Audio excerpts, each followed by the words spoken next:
From Chrysler Arena to courts around the world, they wore the maize and blue, and now they're bringing you the game, inside and out. Hail Media presents Nolan and Hobbs, the Women's Hoop Home Court podcast, hosted by Maddie Nolan and Jordan Hobbs. Hey guys, and welcome back to the Nolan and Hobbs show with me, Maddie Nolan, and my co-host, Jordan Hobbs. Today, we are going to do a little bit of an overview of the UConn game, watch some film, and tell you what we saw. And we're also going to give you some updates on the worldwide Wolverines. I watched the UConn game kind of live, which is really late here. I went to bed at halftime, but I was really proud of the Wolverines fight. I actually texted Greta and Jordan at 2 a.m. France time and said, "Are you guys watching the game?" And no one responded till the next day until Jordan said, "Only lost by 3." And I was like, wow, because at halftime, as many of you know, it was, I think about 16 to 18 point game. So great perseverance by the Wolverines. Yeah, I woke up at like 7:30 out of REM, just like popped up and I was like, oh my gosh, I need to check the game. And was fully expecting to go back to sleep. And then they lost by 3. And I was like, no. So then I went in the spiral of checking all the stats.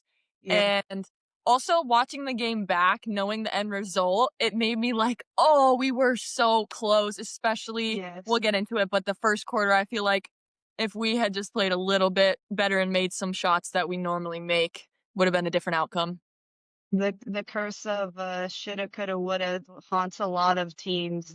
One play here, one free throw there. But as I've talked with Jordan and many other people, the maturity of the youth on the Michigan team in that game, I am beyond impressed with. To start the game, after the first quarter, they were down 22-5. Honestly, like we said, only ended up losing by 3, 72-69 to the number 1 ranked team in the country. At essentially a UConn home game. It was in Connecticut, Mohegan Sun. If you watch the game, you could definitely hear their fans overwhelmingly. But for them to start that first quarter, you could definitely see the jitters, the youth, playing the number 1 team in the country is hard for anyone, let alone through sophomores, and some other transfers, and even the people who transferred in, like Ashley Brooke obviously was on the team last year, but it's their first time playing the number 1 team in the country, so you're gonna have some jitters that go along with that. But the way they responded and continued to fight and just overcame that first quarter deficit was more than impressive. And I texted Danielle Rauch after the game. I said, we're going to be scary come March. Facts. I think that was honestly one of my biggest concerns, even watching them throughout the year.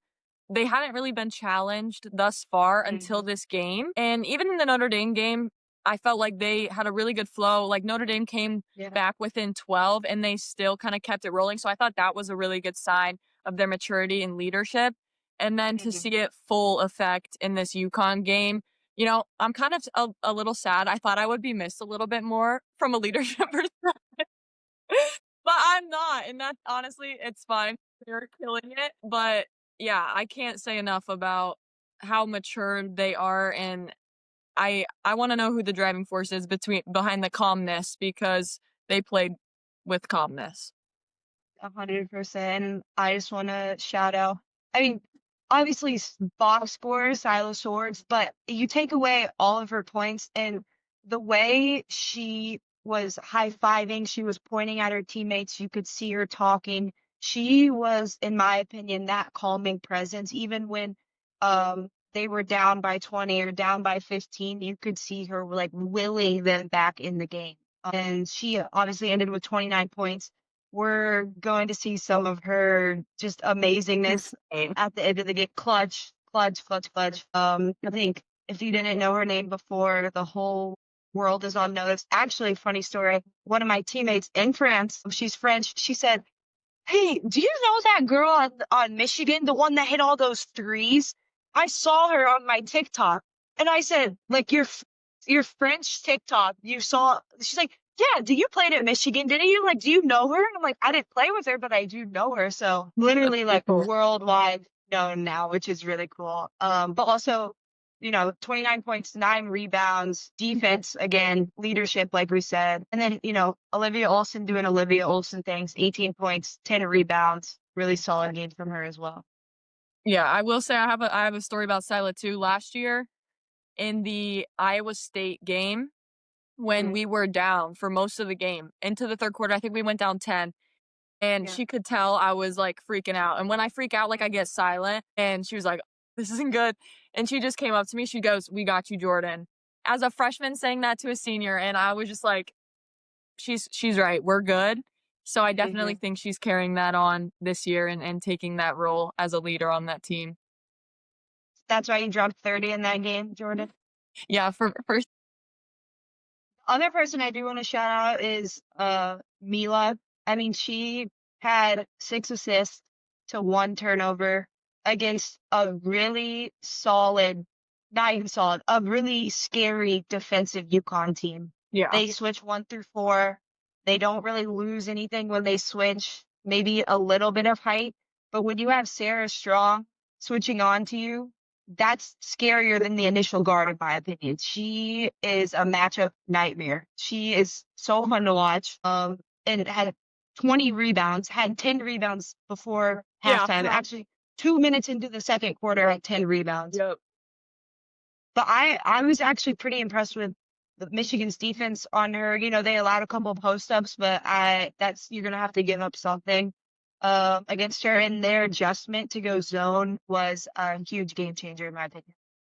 Agree completely. First quarter, I think it was, like you said, a lot of jitters, but Michigan kind of had to settle into the game, and defensively, they weren't really doing that. UConn was getting kind of whatever they wanted and getting into a really good flow themselves.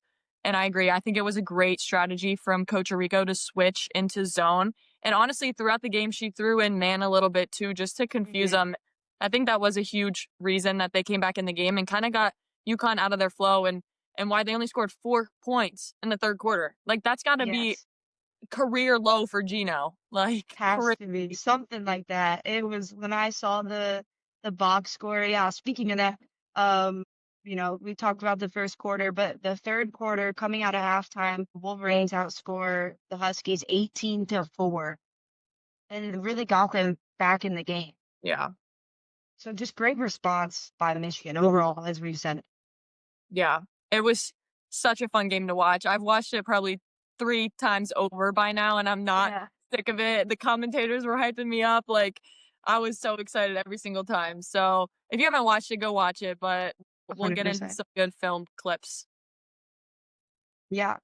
And we are going to start with some of Michigan's not so great plays, not to bash anyone, but just to show in Michigan's first loss, maybe some of the differences. Their offense wasn't working as well versus when it had against Notre Dame or against Harvard or Canisius, and just the difficulties that UConn poses. But obviously, we're also going to show all the great things that Michigan did to get back in the game. So we just wanted to preface it with not negative at all, but more just a learning point for us and for you guys to see. Okay, so here is the first clip. UConn defense. We have the switch. Look how high they push Brooke out. Just great hands, super active, being physical. They have nothing here. Great closeout. Michigan is having a really hard time getting open. Great pass. And then the length of UConn, as we just saw there, normally that's a layup for Ashley, and she has been finishing really well. But because they are so long and so active, it makes it a lot harder. Absolutely. And you can just see the chemistry of UConn's team on that court. I'm sure they're talking like crazy, but they're rotating for each other quicker than anything I have ever seen. Watching this game, I was so impressed with UConn. They hardly ever make mistakes. Whenever they turn the ball over, I was kind of shocked. It's just really impressive to watch. It is, and it's funny because we've been obviously breaking down the Michigan defense, and they're like a lot of the things that we just talked about is what Michigan has been doing, but to see it here done against Michigan makes all the difference offensively, as we've seen Michigan do to all the teams before today. Yeah. Here we have an offensive clip from UConn. Michigan playing strong defense, communicating well, but this is what makes Sarah Strong so dangerous. She can post really anyone up and having Syla on her, that's a mismatch. It's good defense from Michigan, but just a little bit better offense from UConn. And like I said, Sarah Strong is a unicorn, so anyone that you put on her is going to have a hard time guarding her. Yeah, and same thing we just talked about with the clip previous is this is the action that we've talked about Michigan doing before where they post up Olson and Michigan can't help off of anyone in this situation because UConn, similar to Michigan, surrounds their post players with shooters. So they have to play straight up and they made a great pass of finding Sarah Strong in the post. So here we have another offensive clip for Michigan, defensive UConn. This action that we've talked a lot about. Normally we can hit Mila off of that, but because they're so long and they're in help, then we have a really good switch here and just a tough pass because of their length. As you can see here, this switch, Sarah Williams down here, just a tough matchup right there. Yeah, and KK Arnold was active all game, number 2 on UConn. She is a really tough defender. I mean, she was guarding the ball almost that whole possession and wreaking havoc on the ball handler. So here we have a UConn blob. Honestly, great defense by Michigan, great recovery, good closeout, length here. They clip each other, great recovery, just insane pass. I mean, Michigan is in the proper help side spots, and same with the unicorn pass. And then here we are, that Michigan pace we've been talking about. Great take by Syla, something a take that she would normally make, but because 2 of UConn's bigs are here contesting her, it makes it a lot harder than normal. Sideline out of bounds from Michigan. Great steal by Liv to get open. It's a good down screen. Great drive. And it's just an uncharacteristic miss from Syla. I think some of those nerves, I mean, you're playing in front of probably the biggest crowd you've ever played in front of in your career thus far. And things aren't really going your way. And I mean, 90% of the time, Syla is making that shot. So just want to reiterate that there were some uncharacteristic things in the first quarter for Michigan. 100%. And it would have been really easy for Michigan to get frustrated with themselves, with each other. And we actually saw the opposite, in my opinion. Syla keeps being aggressive. She keeps taking the shots that she needs to take. And, everyone was so supportive of everyone else. You could see them come together as a team and refuse to back down, which, like we talked about earlier, is just the maturity showing for a pretty young team in general. Okay, so here we have some half-court offense from the Wolverines. Good recovery here. This is that flare screen we've seen open a bunch of times, and normally this is a shot Syla can get, but because of the pass, because of UConn's length, it's really tricky. And then same here, the Wolverines have to essentially chuck up a shot just because of the switching and the length of UConn. I think the UConn fans got in Mila's head there. I remember watching and they were like 3, 2, 1, and then Mila chucked it. I was like, oh, you had like 3 extra seconds. I was wondering why she shot it so early. Yeah. We got Michigan in transition. Great drive by Syla. She could have had a 30-piece. I mean, again, uncharacteristic miss from her. Yeah, just continuation of what we've been talking about, the length of UConn, the pace that was played in this game. I'm sure there's a couple of tired legs. We talk about Michigan's pace. They did a great job pushing it, but so did UConn. And when you're in a game like this, Jordan and I can attest to this, you're running up and down. You get tired towards the end of that first quarter, and maybe some of these shots that you're normally used to hitting aren't falling as much. Okay, so here we are, Michigan half court, that back screen we talked about, and then a post-to-post screen. And this is usually Olivia's bread and butter shot, just to contest of UConn. And then this pace that we talked about, them running the floor. But great effort by Mila to get back. It would have been really easy after a contested shot like that to jog back and let UConn have a layup. But for Mila to sprint back, and we're going to see it again here, get this block. Just great IQ by her, great hustle, showing the Michigan hardest working team in America and a big reason why they were able to get back. And there was Syla screaming in her face, expected. Again, they could have been heads down, out of the game, down 14 in the first quarter, but continuing to fight. I love that about them. I love it. And like I said, that shot by Olivia is one she usually can elevate over anyone in the country. Why she's one of the best sophomores, but going up against Sarah Strong, and AZ Fudd was over there contesting it as well, just making it a lot more difficult. And she still almost hit it too, was the crazy part. UConn just scored here, and we're used to Michigan's pace. Honestly, I feel like with the time and score, a better shot might be available. Olivia was open, and she is a great player, but for them to have only scored 2 buckets at this point in the game, I think it kind of adds on to what UConn is trying to do to really push the pace of the game, to get out in transition. It's kind of what they're trying to get Michigan to do. So again, it is a good shot, but I think at this point Michigan probably could have played the possession out.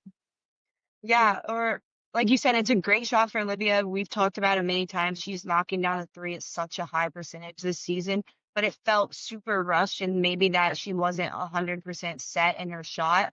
And we could talk about how, like, as shooters, it's so important to have your feet set, but sometimes when you've been guarded as tightly as UConn has been guarding Olivia at the 3-point line, especially when you're open, you're so excited that you're open that sometimes you rush your shot. And Jordan and I have been there plenty of times. I'm sure I know I have.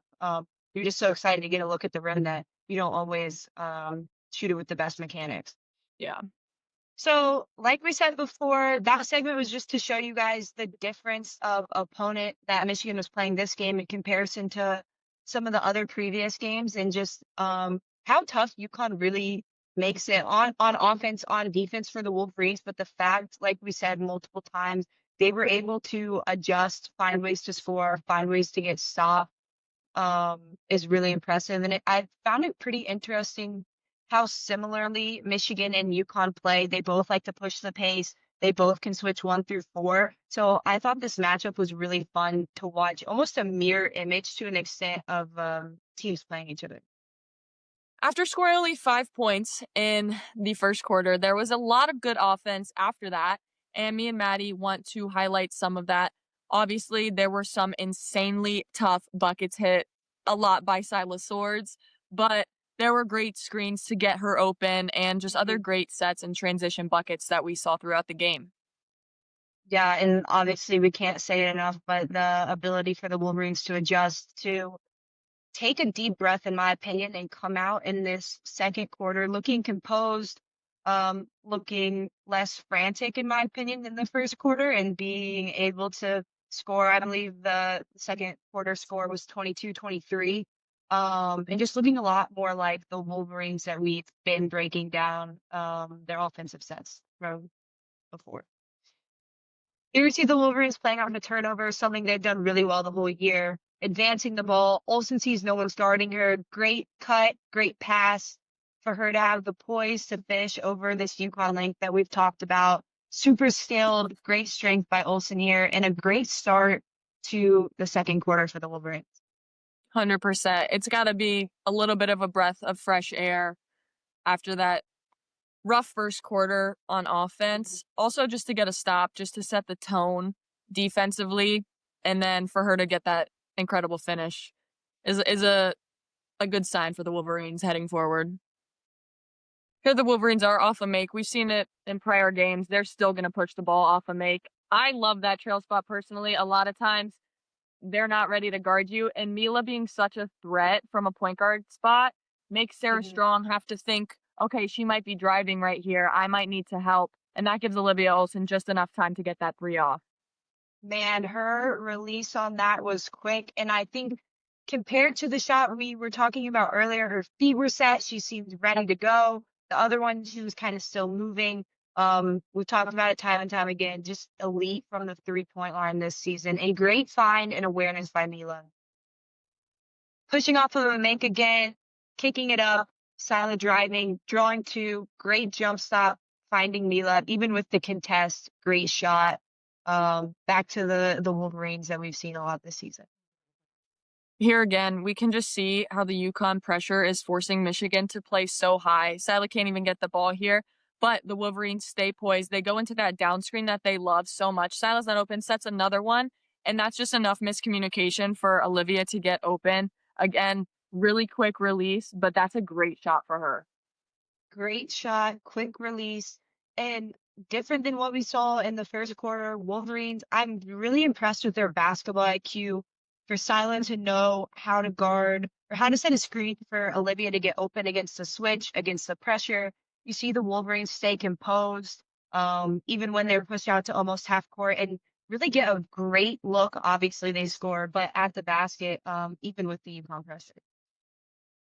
So Wolverines are playing out of transition. Brooke does a great job finding Syla, and then just great screen by Ashley. Awareness. This isn't a set play. They're playing in transition. Syla's hit a couple. You got to know where your shooters are when they're high and how to get them open, and that was great basketball IQ by Ashley. Okay, here again, Wolverines running through their play. UConn has great communication. The play breaks down because they don't really have any options. But again, Syla's calling for a screen to come back up. Literally absurd.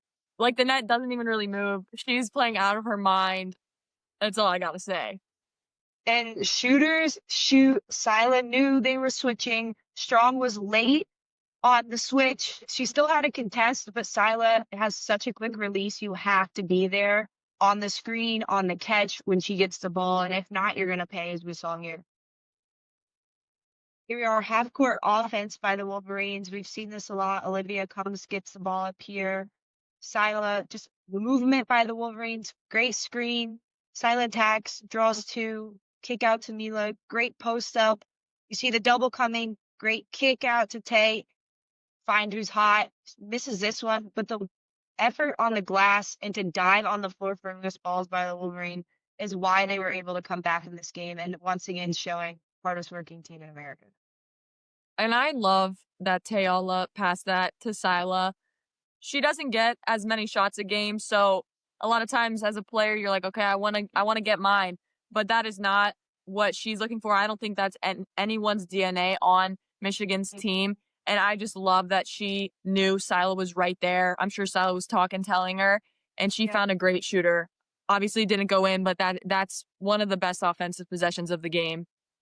100%. And you saw it because 4 or 5 of Michigan players touched the ball. They were moving quickly. And like you said, Taylor was open. She had a little 15-footer, which she can knock down. But for her awareness to know that Syla, who we've talked about, has knocked down a lot of threes in this game, and find her is probably the best shot that Michigan could have asked to get, other than a wide open layup. Michigan forces the turnover. Here's their bread and butter. Tayala has been impressing me so much this season, and this finish is crazy over the length of UConn. We've talked about their length this whole episode, and Tayala has a 6'7" wingspan, so she's right there with them, but just great transition and an even better finish. Great composure, great strength. Shout out Jamie, getting them in the weight room, and to be down. They were down 10, 3 minutes left, and that was a big bucket. Michigan pace again after a made basket. They're looking. They have nothing. Great recognition. Mila getting them in their offense. Is pinned down by Syla. I mean, this is hard to guard. Hit it over her. I mean, that is Olivia's shot. And I don't really know how you guard it unless you're 6'5" and unless you're Sarah Strong, essentially. Very true. Yeah, I love that they got her to that spot. Great time in the game to get that shot for Olivia. Yeah, and same, we've kept talking about it, the awareness of the players on the court to know where people are, to know what spots they like to go to. Syla setting a really good screen, getting Olivia in really where she's most effective in the paint. Just great IQ by the Wolverines. Last minute by Syla. You're doing great. I feel like we're getting better. More efficient, at least. True. I'm like, nope. Yeah, Danielle's mom? Yeah. Wait. Hey, Mr. Brown. Oh my gosh, Danielle's grandma. She's so. That's adorable. And Casey, hi Casey. She's Macy's. Oh my gosh, there were a lot more Michigan people. I mean, I guess there always are Michigan people there, but all right, a minute left, down 6, half court offense. Get a tip, great effort by Taylor to recover it. We have this fake pin down to an actual pin down for Syla, screen, and just cash money. Wolverines down by 3 now. Again, from me remembering the play last year, I do not think that Ashley's second screen is part of that play. But again, her IQ and her awareness to even just get a little bit of a nudge on Syla's defender.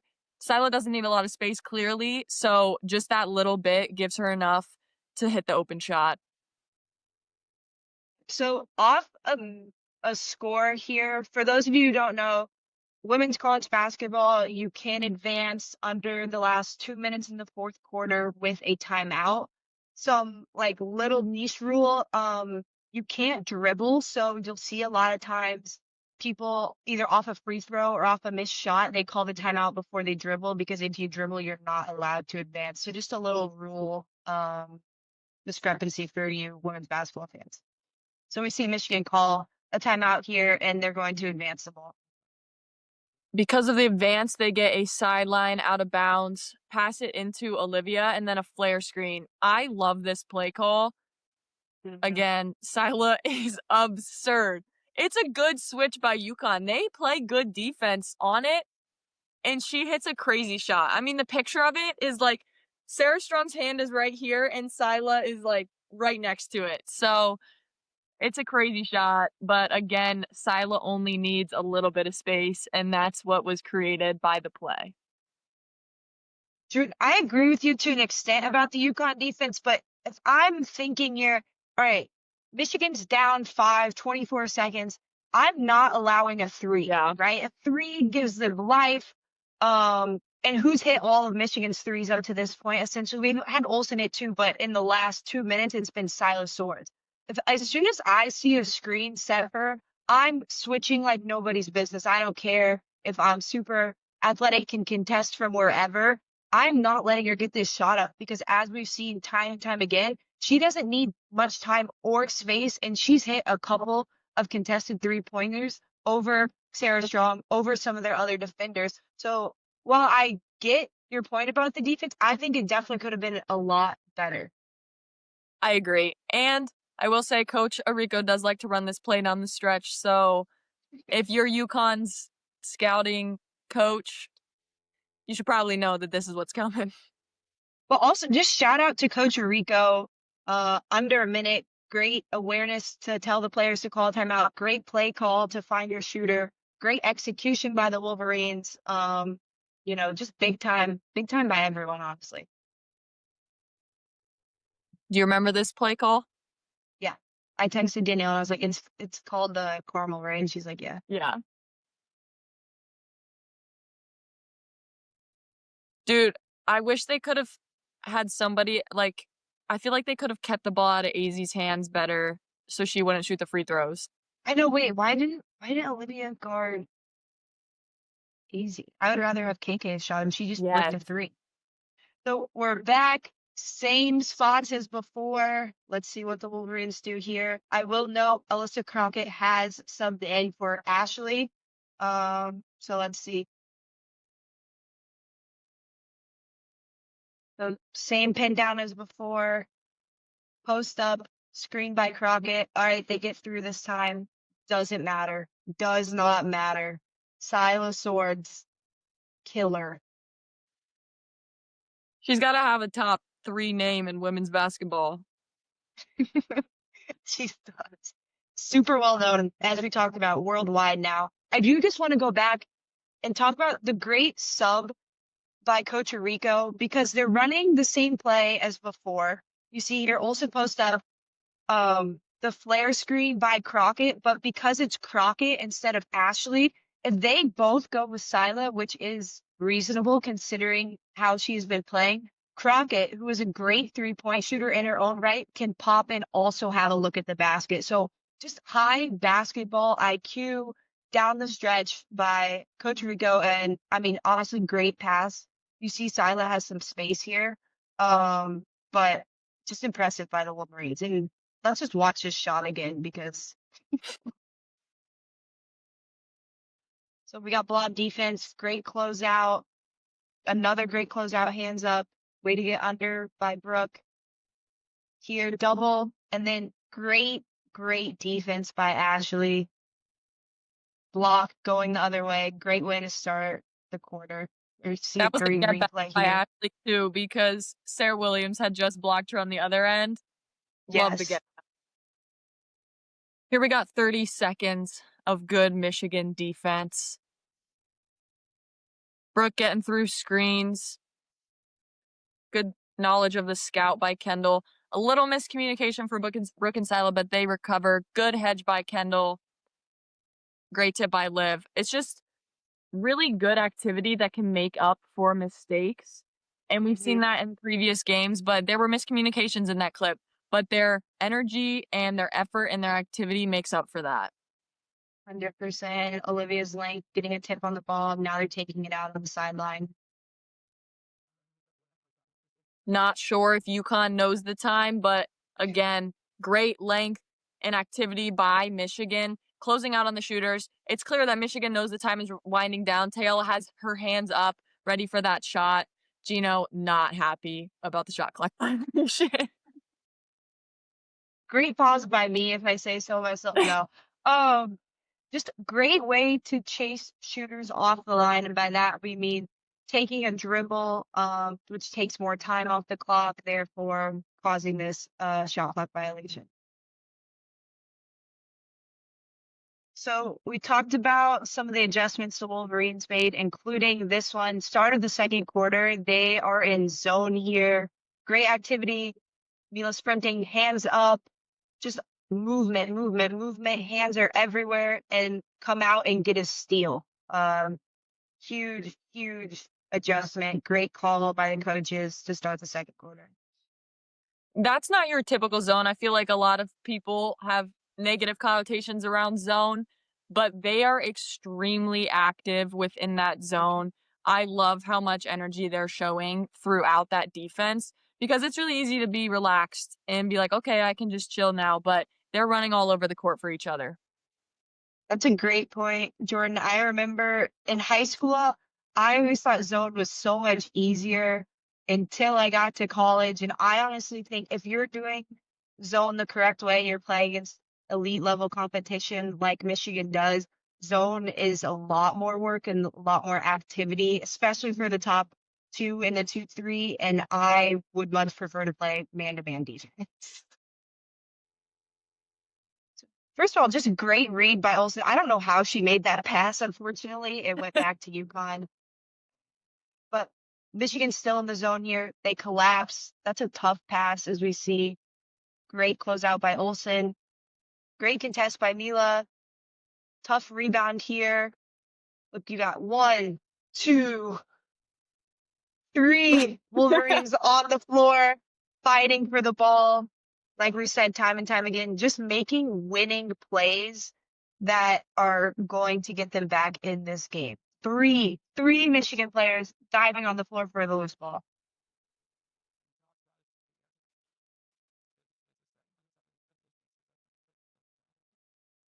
All right, should we just do like 2 or 3 in the second half?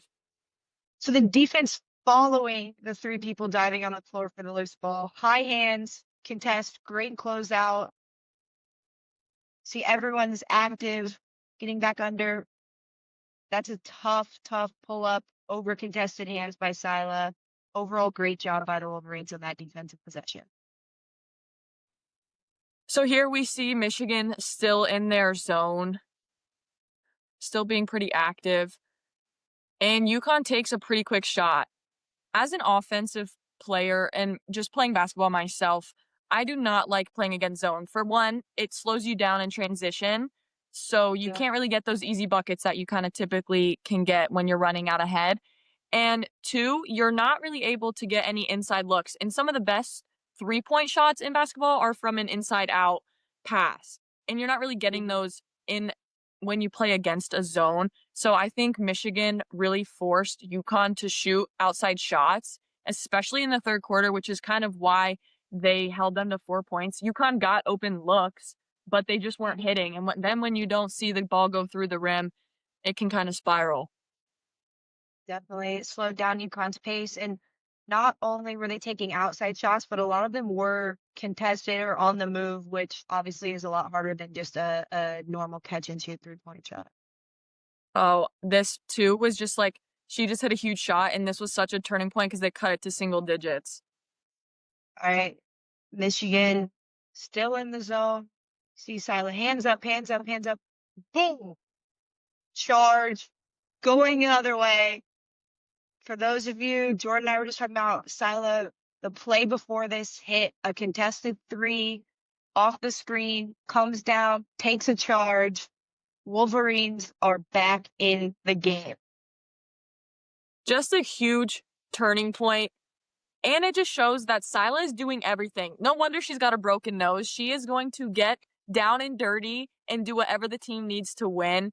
I love that she took that charge. That's such a huge moment in the game. They could cut it to a 2-possession game in the next possession. Yeah, and as we know, charges are such momentum changers.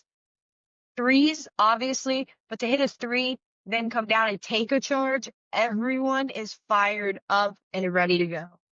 All right, as you guys know, this is my favorite segment, the Danielle Rauch Watch Cam. We are back and better than ever with some more film of Danielle on the bench. Here we go. Shot clock violation. She is standing up, fired up. These might be my favorite ones because she knows before the shot clock goes off. I mean, arms up. She's basically climbing a ladder over there. Love it. First one up, ready to celebrate. Gotta love the energy. Now, we highlighted this play by Mila earlier. What we did not highlight, Danielle Rauch up and ready to go, firing everyone up. Let's go. She knows what it's like to be one of the littler ones on the court and to get a block. Huge moment. Huge moment. All right, we got the Wolverines in transition. Charge. Other way. Let's go. I mean, she's going to dislocate her elbow one of these days. We just have to replay this. I mean, great effort by Syla to get back. Ooh. Here we go. Celebration, energy. Love it. Welcome back to Worldwide Wolverines. We're going to give you guys an update today on how all of the Wolverines across the world are doing in their leagues. Yes, last week we told you guys who is playing where. We wanted to give you a little bit more context now, and just share the details that we know and that we've talked to some of our teammates and friends about so far. So first off, starting with Emily Kaiser, she's playing for Alba Berlin in Germany. She's in their first league. And they are 8-3 right now as a team. They're about in the middle of the standings. Greta Camptrader also playing in Germany for Marburg. They are 8-4, so her and Emily's teams are battling. I actually got to watch them play in person, which was really fun for me. But both playing in the first league in Germany and about in the middle upper section of their league right now. My team, ABC Limoges, we are 5-2 right now. We are so around the same area where Greta and Emily's teams are in our league. Have another big game this weekend. Isabel Verjao is playing in Serbia. Her team is 10-2 towards the top of their league in Serbia. Lauren Hansen in the top league in Zagreb, Croatia. She's also in the Euro Cup. So how Europe works is every team is part of their country's league, and there can be different leagues within that country. So for instance, Italy has 3 leagues. My team is in the top league, but there are teams within those leagues that are in the Euro League and also the Euro Cup. That doesn't mean every team is in the Euro League or Euro Cup. Those are separate entities from the country's league. So they will play one Italian league game a week on the weekends, and then they will go and play a Euro League game on the weekdays. Whether that's Euro Cup or Euro League, they play one extra game a week. So Lauren is in the Euro Cup. Euro League is at the top. It's kind of like the WNBA of Europe. Euro League is a little bit below that. I would say it's like the G League of Europe. Mm-hmm. So her team is 6-0 in the Croatian League, but 0-5 in Euro Cup. They've actually played one of the teams that is in the Italian League. That's very good. They played them twice and lost by 20 the second time, but they got better since the first time they played them. I am, as I mentioned in the first league, we haven't been doing so hot. We're 2-4. I really hope we're on the up. You'll be on the up, Jane. I got you. I haven't been performing great, but you know what? It can't get worse than what we're at, so it can only go up Hey, from here. gotta go up. That's all we're gonna do. Got to. And then Alyssa Brett playing in Geelong, Australia. She is 2-6. Australian League is very good though. They have Mackenzie Holmes, who is a former Big Ten player on their team, who is killing it. Alyssa Brett's getting about 20 minutes a game, so she has been doing really well over there. And hopefully her team can turn it around a little as well. Yeah. And just to add on to Jordan's explanation of how European professional teams work within each country, there are different league levels. And honestly, from my understanding, and Jordan, you can correct me if I'm wrong, different countries have different, I guess, levels of play for each level to an extent. So, from my understanding, Spain is one of the best. So Spain's second level teams, second division teams might be better than some countries' first level team. Just stuff to think about, stuff like that. But luckily, a lot of the Wolverines, they're playing well. Their teams are winning. But just wanted to give you guys an update on Worldwide Wolverines. In addition to sharing how the teams are doing, we will put the team's Instagrams in the YouTube description. So if any of you guys want to follow along there, it's a lot easier. There's definitely more details for each team, and sometimes they'll post MVPs of the game, give you player stats, and a lot of times in their Instagram bios, you can live stream team games.